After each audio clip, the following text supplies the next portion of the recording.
अरे कौआ अंधो रात में दिन में उल्लू बोल सको भैया। ए अरे कौआ अंधो रात में दिन में उल्लू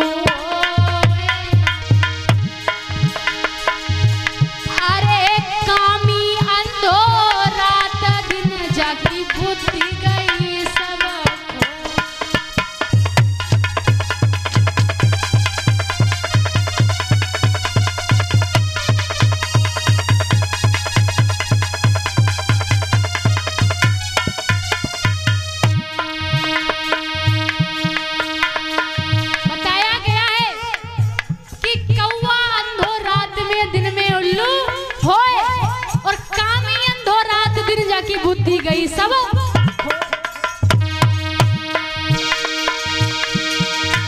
अरे पर नारी की प्रीत भूस की तपनी शायद रो कलेजो चीरा हो तनाया परी।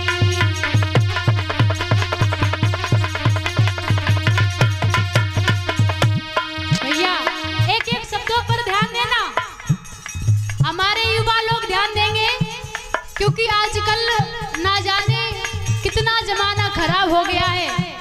अपनी पत्नी कितनी अच्छी होए दूसरे भैया, अपनी पत्नी चाहे कितनी अच्छी होए लेकिन इन्हें पराई स्त्री अच्छी लगती है। और अपने बच्चे चाहे कितने भी खराब हो, अंधे हो, लंगड़े हो, लूले हो, बच्चे अपने ही अच्छे लगते हैं, इसीलिए सुधर जाओ।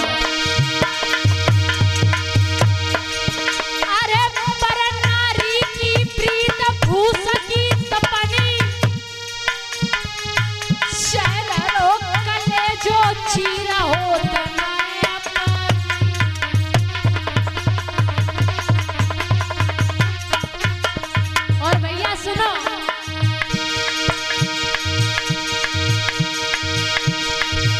अरे जय सोई रंग कुसंग की चादर तय सोई रंग पराई प्रिया। अरे हाल ही में हंस के बोले और हाल ही कर दे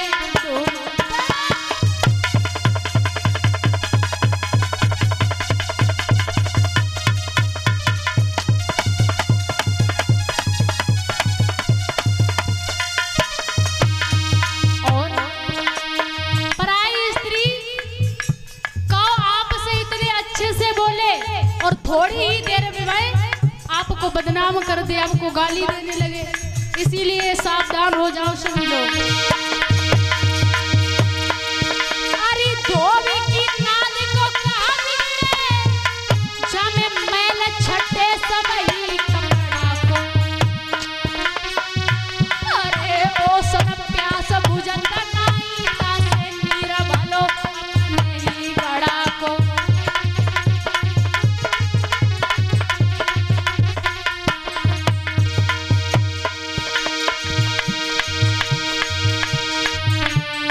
नहर समय पे नावे तो घर की नाली अच्छी। अरे ब्यूटीफुल बद चलन नार से काली काली अच्छी।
गोविंद भगवान की, बोलिए सच्चे दरबार की। इस तरीका से बताया जाता है कि महाराज आत्म देव जी मरने के लिए जंगल में जाते तो विचार किया कि हम नहीं मरेंगे, फिर सोचा कि अब तो हम जिएंगे भी नहीं। जैसे ही आत्महत्या करना चाहा तो वैसे ही नारद जी आ जाते हैं। नारद जी ने कहा कि क्या बात है, आप यहाँ मरने के लिए क्यों आए हो? बोले चिंता ना करो, मैं तुम्हें एक फल देता हूँ, ये फल अपनी पत्नी को खिला देना, तुम्हारे घर में बड़ी सुंदर संतान जन्म लेगी। महाराज आत्म देव जी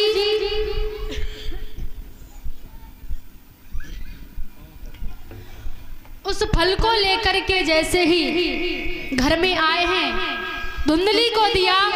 धुंधली ने मन में विचार किया कि ये फल खाने से कहीं गर्भ रह गया तो उस बच्चे की सेवा कौन करेगा, क्योंकि आजकल भैया हमारी माताएं जो पहले हुआ करती थी, इतना ज्यादा काम हुआ करता था माताओं कि पहले आटा भी चक्की से घर में ही पीसती थी, है ना। पहले आटा भी घर में पीसा जाता था और जितने भी काम हुआ करते थे सब घर में होते थे। लेकिन जैसे सुविधा बढ़ती जा रही है वैसे वैसे लोग आलसी होते जा रहे हैं, है ना। जैसे जैसे सुविधाएं बढ़ती जा रही हैं वैसे लोग आलसी हो गए। अब धुंधली ने मन में विचार किया कि ये फल कहीं खा लिया तो 9 महीने उस बच्चे की उदर में रखना पड़ेगा, फिर उसका जन्म होगा, पीड़ा होगी, फिर ये तो सब छोड़ो कि उसकी सेवा कौन करेगा। अब धुंधली ने मन में विचार किया लेकिन इस फल को हम खाएंगे भी नहीं, लेकिन इस फल को आजमाएंगे जरूर कि क्या वाकई में इस फल को खाने से संतान की प्राप्ति होगी। तो परीक्षित जी उस फल को धुंधली ने गाय को खिला दिया, क्योंकि आत्म देव जी के यहाँ अगर कोई वृक्ष भी लगाते थे तो वो भी नहीं चलता था, कोई गाय को रखते थे तो वो गाय बछड़ा भी नहीं देती थी, यानी आत्मदेव चारों तरफ से दुखी थे। और महाराज जब विपत्ति आती है ना तो एक तरफ से नहीं आती, फिर चारों तरफ से आती है। आपके ऊपर मुसीबत हो तो मुसीबत में आपको और ज्यादा मुसीबत बढ़ जाती है। तो वो फल धुंधली ने गाय को खिला दिया महाराज, और जैसे ही गाय को खिलाया तो बताया जाता है कुछ ही दिन बाद उस गाय ने एक बछड़े को जन्म दिया। और जब उस गाय ने बछड़े को जन्म दिया तो बताया जाता है इधर धुंधली की एक बहन थी, उसने कहा कि तुम चिंता ना करो, मेरे उदर में एक बालक है, मैं अपना बालक तुम्हें दे दूंगी और तुम उसके बदले में मुझे कुछ धन दे देना। वो कहने लगी ठीक है। तो धुंधली ने नाटक किया, अपने पति से कहने लगी सुनो महाराज, एक ज्योतिषी आए थे, उन्होंने ये बताया कि जब तक तुम्हारे उदर में गर्भ रहे तब तक तुम अपने पति का चेहरा मत देखना, इसीलिए आप कहीं चले जाए। अब वो इतनी चालाक थी, उसने तो फल खाया नहीं, अब उसे बहाना बनाना था। तो उसका पति तो चला गया और जैसे ही 9 महीने हुए तो उसने अपनी बहन से उस बच्चे को लिया, उसके बदले में कुछ धन दे दिया। आत्म देव जी को पता चला तो आत्म देव जी बड़ा प्रसन्न होते हैं कि हमारे घर में बड़ी सुंदर संतान ने जन्म लिया है। तो आत्म देव जी ने कहा कि देखो, जब तक खजाने का माल आधा ना रह जाए तब तक दान देना बंद नहीं करोगे। बहुत दान लुटाया आत्मदेव ने, बड़ा प्रसन्न है। लेकिन उन्हें क्या पता कि ये बालक इसका नहीं, इसकी बहन का है। और भैया जैसे ही ज्योतिषियों के द्वारा उसका नामकरण संस्कार हुआ, अब उसकी माता का नाम था धुंधली। आत्मदेव ने कहा कि हम अपने नाम से अपने बच्चे का नाम रखेंगे। धुंधली कहने लगी नहीं बेटा मेरा है, हम अपने नाम से इसका नाम रखेंगे। तो परीक्षित जी मैया को नाम क्या है? धुंधली। और बेटे का नाम क्या रख दिया? धुंधकारी। माता का नाम है धुंधली और अपने बेटे का नाम रख लिया धुंधकारी। अब जैसे माता के गुण फिर वैसे ही बेटा के गुण जाएंगे। भाई मैया भी घर में ठीक ठाक नहीं थी तो क्या बेटा सही होगा? अरे लोग कहते हैं कि उनके जैसा बनो, उनके जैसा बनो। आप कहीं किसी अच्छे इंसान को देखो तो लोग कहने लगते हैं कि फलाने की संतान कितना नाम कर रही है, तुम भी उसके जैसे बनो। लेकिन नहीं, मैं ये कहती हूँ तुम उसके जैसे नहीं, उसके माता पिता जैसे, उसके माता पिता के जैसे बनो। क्योंकि बच्चे को आगे बढ़ाने में माता पिता का हाथ होता है। लोग कहते हैं कि देखो फलाने का लड़का कितना आगे जा रहा है। मैं कह रही हूँ कि आप भी उस लड़के के माता पिता के जैसे बनो तो आपके भी संतान उन्नति करेगी। अब धुंधली का बेटा धुंधकारी जैसे ही बड़ा हुआ तो भैया शराब पीने लगा, वेश्याओं के संग रहने लगा और घर में रोज प्रतिदिन लड़ाई करे। अब भाई जो 2-4 पैसे कमाएगा नहीं शराब पिएगा। शराबी ऐसा इंसान होता है परीक्षित जी, भाई चाहे चोरी क्यों ना करनी पड़े, शराबी व्यक्ति को चोरी काहे ना करनी पड़े, लेकिन वो शराब पिएगा चोरी करके भी। क्यों परीक्षित जी की बात पूछे आपसे, सच सच बताइयो, झूठ तो नहीं बोले हो। अच्छा आपके इस गांव में हम दूसरी बार आए हैं, सभी भक्तों का बड़ा प्रेम है। अगर प्रेम ना होता तो क्या हम आ पाते? नहीं, आपका प्रेम ही हमें खींच कर लाया। वैसे दूसरी जगह से भी बहुत फोन आए कथा के लिए नवरात्रि में, लेकिन मना कर दिया। जहां प्रेम होता है व्यक्ति वहीं जाता है। तो सच सच बताना, इस गांव में मेरे हिसाब से तो शराबी व्यक्ति नहीं होंगे, हैं? तो इसका मतलब हम गलत सोच रहे। भाई कथा होती है, भागवत होती है तो सभी धार्मिक लोग होंगे। भाई देखो हर व्यक्ति कथा हर गांव में नहीं हो पाती है, क्योंकि लोग कमेटी नहीं बन पाती है, कोई उधर जा रहा कोई इधर जा रहा, विचार मिलेंगे नहीं, बातचीत बन नहीं पाएगी तो काम कैसे होगा। और फिर वो भी भागवत कथा, लोग सत्यनारायण की कथा अपने घर में नहीं करवा पाते हैं और भागवत कथा करवाना तो बहुत बड़ी बात है। तो परीक्षित जी वाकई में आए, इस गांव में शराबी हैं? फिलहाल कोई बात नहीं, अब जो होंगे वो सुन रहे होंगे, बोले ये पीछा छोड़ने वाली नहीं है। अब बात आ जाती है तो कहनी पड़ती है।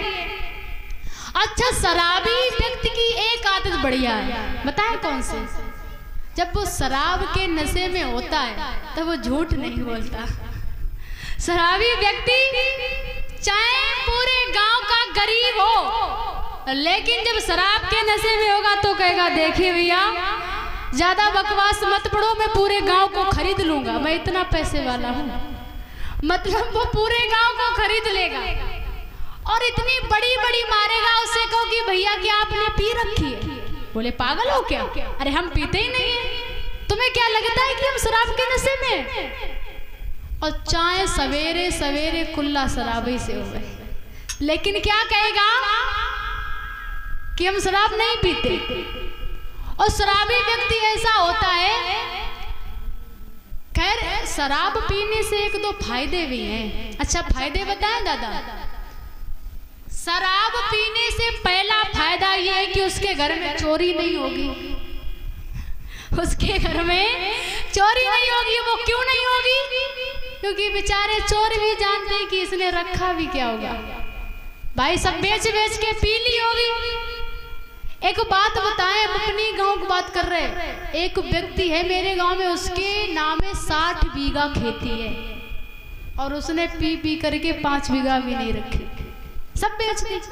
उसके घर में कुछ नहीं बचा, तो चोर भी सोचते कि किसके घर में चोरी करने के लिए जा रहे हैं। और खैर क्षमा करें, शराबी व्यक्ति से यदि शराब के नशे में व्यक्ति जा रहा है तो गली के कुत्ते भी नहीं भौंकते, क्योंकि वो भी जानता हमारी बिरादरी के हैं। बोलिए गोविंद भगवान की, बोलिए दुर्गे मैया की। आइए सभी वक्त एक छोटा सा कीर्तन बोलेंगे, क्योंकि जो लाइव चल रहा है ना, तो एक भैया की फरमाइश आई है। बोले दीदी हम कथा कहे थे उन्नाव में, तो संदीप भैया जी लिख करके भेज रहे हैं कि दीदी एक भजन सुना दीजिए, तेरी गलियों का हूँ आशिक। वो भजन काफी इनको पसंद है। आइए 2 लाइनें सुना देते हैं, भैया की इच्छा है तो।